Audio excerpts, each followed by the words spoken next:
We need to start right here in the state of Mississippi. So yesterday was a big Mississippi State news day. And 3/4 of the news was great yesterday for Mississippi State fans. And there were 4 major news items yesterday at Mississippi State. 3 of them were fantastic, and one of them was like, oh, man, can we not have a day where the good news isn't at least partially brought back down to earth by some bad news? Well, it took a little more time, but maybe the bad news is not bad after all. So there were 3 really big recruit commitment announcements yesterday for Mississippi State. Hey, Dad, those 3 names were? P.J. Woodland, Stonka Burnside, and J.J. Harrell. All 3 highly recruited players committing to Mississippi State football yesterday. Then there was bad news, or seemingly bad news, in the announcement that Dakota Jordan, the SEC all-freshman outfielder for Mississippi State, who's got wicked bad power, hits tank bombs. Wicked good or wicked bad? You knew what I meant. Wicked good. Yeah. Wicked good power. Well, I'm not. We're not from Boston. You're a Yankees fan. Don't be saying wicked good. Yeah, I know. I hear you. But he was leaving. He was putting his name into the transfer portal. And Brian Haydad assured us yesterday that it had nothing to do with NIL, that it was not a money issue whatsoever, that it was something else, that there were other things that were related. Less than 24 hours later, it has been reported that Dakota Jordan has removed his name from the transfer portal and that he will be returning to Mississippi State, that he will be maintaining residence in Starkville, Mississippi.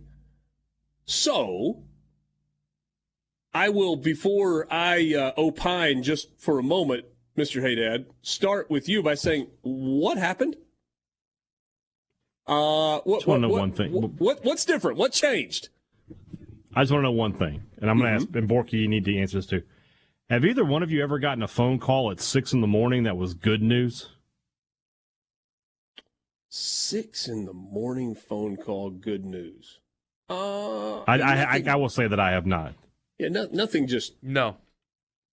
That's. I was talking about it on the podcast. It's like 6 a.m. is usually when you're like, hey, yeah, Grandma passed away. That's 6 a.m. phone call, right? But not Chris Lemonis. Chris Lemonis gets a phone call from Dakota Jordan at 6 a.m. saying, I'm back. What changed? And we go into a lot of detail about this on tomorrow's Thunder and Lightning, but I'll bring it here now. It felt like... Thank you. Yes. I didn't do that early on. I tried to send everybody to the podcast. I've gotten better about that. Yes, it felt like the Thunder and Lightning podcast, which you should listen to because it's great news about Mississippi State. Like not always great news, but it is good, compelling, lots of news about Mississippi State. It's informative. Yes. And it's entertaining. It is the most informative, the most listened to, the most downloaded podcast covering Mississippi State athletics, period. And you can also listen to Thunder and Lightning on the radio. And you should listen to all of those things. But yes, hey, Dad, we do appreciate the fact that this radio show that is distributed to 82 counties, covers all 3 million people almost in the state of Mississippi, and is available for free, just like the podcast, on your radio and online, and streaming from a video standpoint. We are glad that you bring the Mississippi State news to this, which is kind of the reason that you were hired in the first place, to be part of can I say this here radio program. Yes, I just wanted to say all of those things out loud. So, I feel like Richard's been sitting on that rant for a while. I feel like Richard's been wanting to say that. It feels like, and this is tough to prove, but there were some people around Dakota Jordan who are working against Mississippi State that were in his ear, that were trying to influence him. And as of this time yesterday, because it was around this time yesterday that we were having this discussion, that they were able to convince him that his future would be better served by moving away from Mississippi State.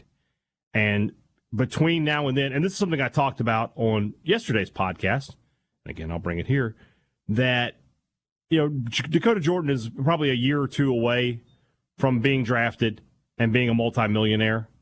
And when you're that guy and you know what your future is, at some point you just got to grab the reins and say, I'm a man and I have to make my own decisions. And from what I can tell, that is the crux of the matter. Now, we mentioned NIL. Is Dakota Jordan going to get a nice NIL deal for being in Starkville? Yes, but he was going to get one anyway. He was already going to get a great NIL deal for being in Starkville, regardless of had he gone in the portal or not.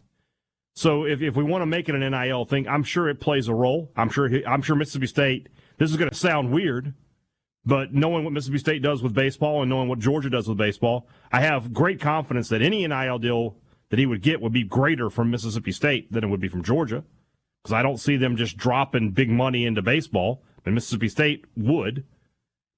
But I think at the end of the day that the people around him, he was able to get control of his own situation back, is how I would put it. Okay. I have a really hard time, and I hear what you're saying, and I don't dispute any. I mean, you would know better than I, but I have a really hard time making what you said yesterday about, hey, this was not about money. This was not about NIL. It's hard for me to wrap my mind around that. When a guy goes from leaving, I'm out, which is, by the way, I understand that it happens all the time, but that's still a really, really big life decision. And less than 24 hours later, complete change of heart. Mm-hmm. Is it because he's not best friends with his best friend anymore? Is it because he decided that the food options were better in one place than the other? Is it because the food options in Athens are really good? Yeah, they are. I'll be honest. They're in okay. The birthplace of REM. He just loves that 90s alt-rock. Yeah. So it's hard for me to believe that somebody didn't go, whoa, hold on now. No. You're not leaving. Let's. Right. There are a lot of reasons. There are a lot of reasons for you not to leave. But let's just clear up the NIL piece right now. Here's what we can do. I'm sure that was. I have no doubt. Yeah. And the reason that I say that, the reason that I think that is, I think we all agree with this, and most everybody. There are a very finite number of times in your life where you truly have leverage. Dakota Jordan had leverage yesterday. And when he put his name in the transfer portal, that leverage got ratcheted up times like 100. I would imagine, though, that he already had on the table before yesterday an NIL deal that was just waiting for his signature. Wouldn't you imagine the pot got sweetened significantly? I don't know if significantly is the right word, but up, sure. Probably like, look, we can do a little bit more. Sure. But, again, he was going to get a good deal regardless. If he had never gone into the portal, he would have probably just done what Hunter Hines did a couple weeks ago and tweeted out a graphic saying, "I'm here at Mississippi State. I'm proud to be a Bulldog. Blah blah blah." So I think that the outside forces that I'm talking about, and got to be careful where you go into detail on that, but smart people can put it together. They played a huge role in him moving into the portal, and I think he played a huge role in himself taking himself out of the portal.